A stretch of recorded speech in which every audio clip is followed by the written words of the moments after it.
PGT. Salam sehat untuk kita semua. Selamat berjumpa kembali teman-teman. Dengan penuh sukacita kita bertemu kembali dalam renungan mingguan untuk edisi tanggal 9 hingga 15 Mei 2021. Dan pada saat ini kita akan membaca dan melakukan firman Tuhan. Sebelumnya kita akan berdoa dulu, mohon tuntunan kuasa Roh Kudus. Kita berdoa. Ya Bapa kami yang bertata di dalam kerajaan surga, Bapa yang kami puji dan kami sembah di dalam nama anak-Mu Yesus Kristus. Ya Tuhan, kami mengucap syukur untuk kasih setia-Mu, untuk penyertaan-Mu ya Tuhan sepanjang kehidupan kami. Terkhusus untuk saat ini ya Tuhan, kami anak-anak-Mu telah siap untuk membaca dan merenungkan isi firman-Mu. Tuntun dan kuasai kami ya Bapa dengan Roh Kudus-Mu agar kami dapat mengerti, agar kami dapat memahami isi firman-Mu dengan baik dan kami boleh melakukannya sesuai dan seturut dengan kehendak-Mu. Ya Bapa, mohon ampun ya kiranya bila mana kami melakukan dosa ya Tuhan. Sucikanlah kami ya Tuhan agar kami layak untuk membaca dan merenungkan firman-Mu dengan baik. Inilah doa anak-Mu yang kami bawa di dalam nama Tuhan Yesus kami berdoa. Amin. Untuk minggu ini pembacaan kita dari Mazmur 98 ayat 1 sampai 2. Dan pembacaan kita untuk saat ini ada 2 ya teman-teman. Yang kedua juga ada dari Yohanes 15 ayat 9 sampai 17. Tapi kita baca Mazmur dulu ya. Mazmur 98 ayat 1 sampai 9. Lembaga Alkitab Indonesia memberi judul Saat Penyelamatan Sudah Dekat. Mazmur. Nyanyikanlah nyanyian baru bagi Tuhan, sebab Ia telah melakukan perbuatan-perbuatan yang ajaib. Keselamatan telah dikerjakan kepadanya oleh tangan kanannya, oleh lengannya yang kudus. Tuhan telah memperkenalkan keselamatannya daripadanya, telah menyatakan keadilannya di depan mata bangsa-bangsa. Ia mengingat kasih setia dan kesetiaannya terhadap kaum Israel. Segala ujung bumi telah melihat keselamatan yang daripada Allah kita. Bersorak-soraklah bagi Tuhan, hai seluruh bumi. Bergembiralah, bersorak-sorailah, dan bermazmurlah. Bermazmurlah bagi Tuhan dengan kecapi dan lagu yang nyaring, dengan nafiri dan sangkakala yang nyaring. Bersorak-soraklah di hadapan Raja yakni Tuhan. Biarlah gemuruh laut serta isinya, dunia serta yang diam di dalamnya. Biarlah sungai-sungai bertepuk tangan dan gunung-gunung bersorak-sorai bersama-sama di hadapan Tuhan, sebab Ia datang untuk menghakimi bumi. Ia akan menghakimi dunia dengan keadilan dan bangsa-bangsa dengan kebenaran. Pembacaan yang kedua kita akan baca bersama-sama juga dari Yohanes 15 ayat 9 sampai 17 dengan judul Perintah Supaya Saling Mengasihi. Seperti Bapa telah mengasihi aku, demikianlah juga aku telah mengasihi kamu. Tinggallah di dalam kasih-Ku itu. Jikalau kamu menuruti perintah-Ku, kamu akan tinggal di dalam kasih-Ku, seperti aku menuruti perintah Bapa-Ku dan tinggal di dalam kasih-Nya. Semua itu Kukatakan kepadamu, supaya sukacita-Ku ada di dalam kamu dan sukacitamu menjadi penuh. Inilah perintah-Ku, yaitu supaya kamu saling mengasihi seperti aku telah mengasihi kamu. Tidak ada kasih yang lebih besar daripada kasih seorang yang memberikan nyawanya untuk sahabat-sahabatnya. Kamu adalah sahabatku, jikalau kamu berbuat apa yang Kuperintahkan kepadamu. Aku tidak menyebut kamu lagi hamba, sebab hamba tidak tahu apa yang diperbuat oleh tuannya. Tetapi aku menyebut kamu sahabat, karena aku telah memberitahukan kepada kamu segala sesuatu yang telah Kudengar dari Bapa-Ku. Bukan kamu yang memilih aku, tetapi aku yang memilih kamu. Dan aku telah menetapkan kamu supaya kamu pergi dan menghasilkan buah, dan buahmu itu tetap, supaya apa yang kamu minta kepada Bapa dalam namaku diberikannya kepadamu. Inilah perintahku kepadamu, kasihilah seorang akan yang lain. Amin. pembacaan kita. Dan tema kita rekan-rekan pada saat ini yaitu kamu adalah sahabatku, ya. Atau kamu mote tu sang maneku. Ya, teman-teman yang dikasihi Tuhan, apa yang ada dalam pikiran rekan-rekan semua jika mendengar kata kafir? Ya, kata kafir memiliki arti dasar yaitu tidak tahu bersyukur atau berterima kasih, yang kemudian berkembang dan dihubungkan dengan tidak percaya kepada Tuhan. Hal ini tentunya tidak salah ya, karena setiap sikap yang tidak taat kepada Tuhan merupakan sikap yang tidak tahu bersyukur. Apapun sikap yang tidak tahu bersyukur menjadi penyebab bagi seorang semakin jauh dari Tuhan, dan kemudian kehidupan yang semakin jauh dari Tuhan itu akan mengakibatkan semakin hilangnya keakraban dengan Tuhan. Dengan demikian, rekan-rekan, jika keakraban dengan Tuhan semakin berkurang, maka tentunya ketaatan kepada Tuhan juga semakin berkurang ya, atau tidak ada sama sekali. Pernahkah kita merenungkan secara mendalam akhir dari kehidupan yang jauh akan Tuhan atau tidak mengenal Tuhan? Pernahkah kita membayangkan secara sungguh-sungguh betapa buruknya hidup sebagai seteru atau orang yang menantang Tuhan? Lalu sebaliknya, bagaimana membangun hubungan yang akrab menjadi sahabat Tuhan? Dalam pembacaan kita tadi, dalam Mazmur 98 menjadi salah satu bagian yang mengajak kita untuk bagaimana menjadi sahabat Tuhan. Dalam teks ini dibuka dengan seruan kepada semua umat Tuhan untuk menjadi bagian dan memuji Tuhan. Nah, di ayatnya ke-4 dan ke-7. Ajakan ini dasari oleh semua kebaikannya melalui perbuatan ajaib, yaitu keselamatan. Nah, di ayatnya yang pertama ada ya, setelah kita baca.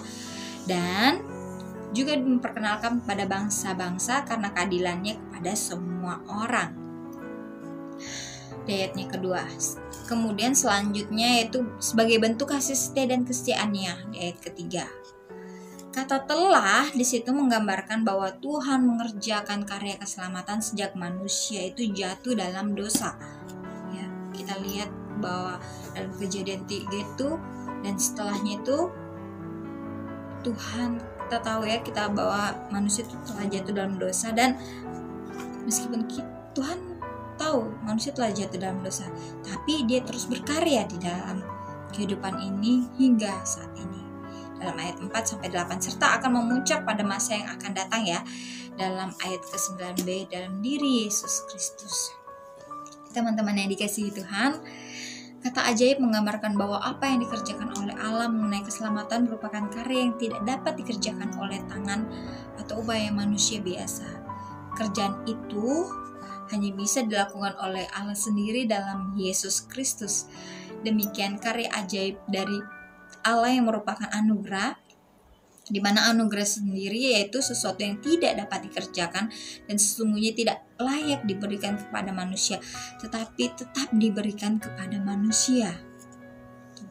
Rekan-rekan pemuda yang dikasihi Tuhan, betapa beruntungnya setiap orang yang memahami bahwa dirinya sangat berharga di mata Tuhan. Ya, kita adalah orang-orang yang berharga di mata Tuhan. Mengapa demikian? Karena hanya orang-orang yang memahami keberhargaan di mata Tuhan yang dimampukan untuk juga memahami betapa besarnya dan dalamnya pengorbanan Tuhan bagi dirinya, bagi diri kita juga ya. Kita tahu bahwa Tuhan itu rela disiksa dan disalibkan, mati demi menembus dosa manusia, demi dosa kita semua. Teman-teman yang dikasihi Tuhan, hanya orang yang seperti itu yang memahami ya, bahwa berharganya di mata Tuhan secara Tuhan setara dengan satu nyawa Allah. Hanya orang yang demikian yang senantiasa mengucap syukur dengan sikap dan tindakan yang benar dan berkenan kepada Allah. Dan hanya orang-orang yang seperti itulah yang akan menjadi sahabat. Ya, sahabat Tuhan. Orang-orang yang gaya hidupnya digerakkan oleh semangat taat dan akrab dengan Tuhan. Selalu membaca Alkitab, merenungkannya setiap hari, kemudian kita selalu berdoa dan berserah kehidupan. Dalam setiap kehidupan kita selalu berserah kepada Tuhan. dan kita tidak mengandalkan diri kita sendiri. Ya, kita harus yakin dan percaya bahwa kita punya sahabat yang lebih mengerti daripada siapapun, dari apapun itu. Ya, sahabat kita adalah Tuhan. Teman-teman yang dikasihi Tuhan, orang-orang yang merasakan kasih setia Tuhan tidak akan pernah berdiam diri, tapi akan terus membagikan kasih setia Tuhan kepada semuanya dalam bentuk kesaksian, dalam bentuk pujian, serta ungkapan syukur kepada Tuhan.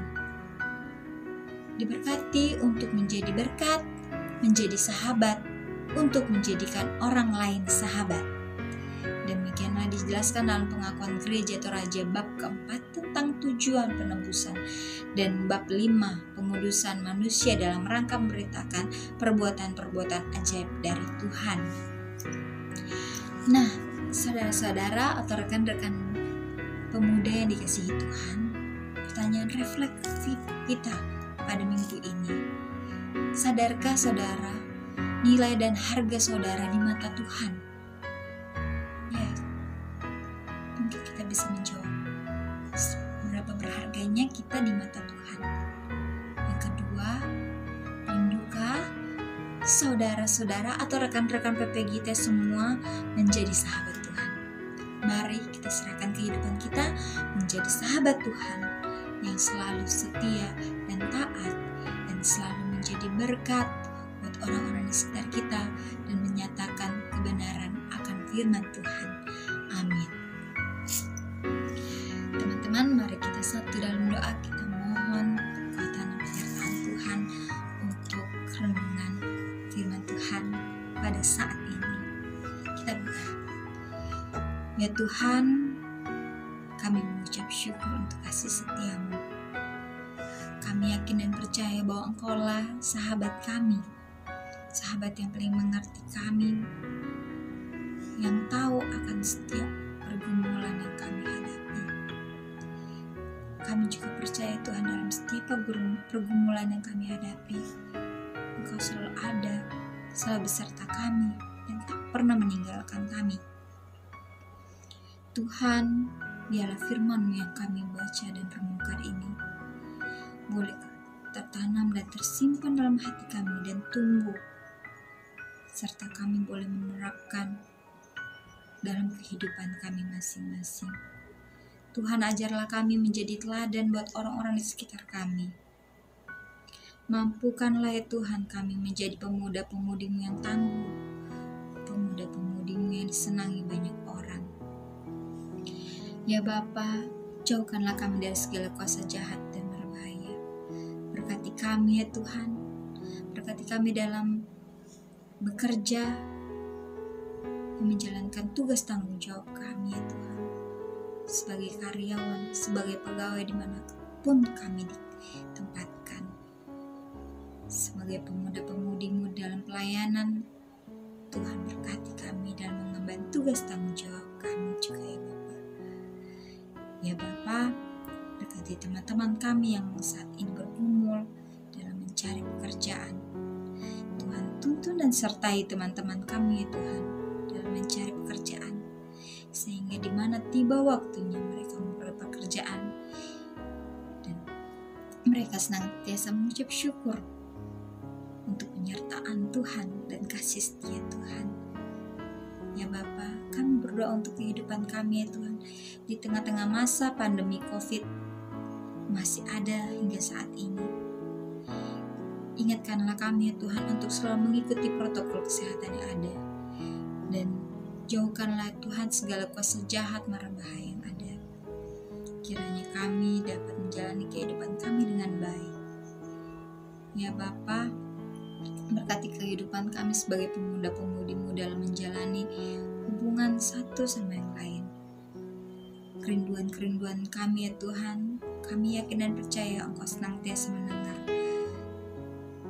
dan mengerti akan keinginan-keinginan kami. Tetapi bukan keinginan kami yang jadi, tapi kehendak-Mu ya Tuhan yang jadi. Ya Bapa, kami akan menjalani dan melanjutkan aktivitas kami pada saat ini. Tuntun dan sertai kami ya Bapa. Inilah doa anak-Mu yang kami bawa di dalam nama anak-Mu salibmu Yesus Kristus, Tuhan dan Juru Selamat kami yang hidup. Amin. Demikianlah firman Tuhan yang boleh saya sampaikan. Terima kasih, Tuhan Yesus memberkati. Shalom.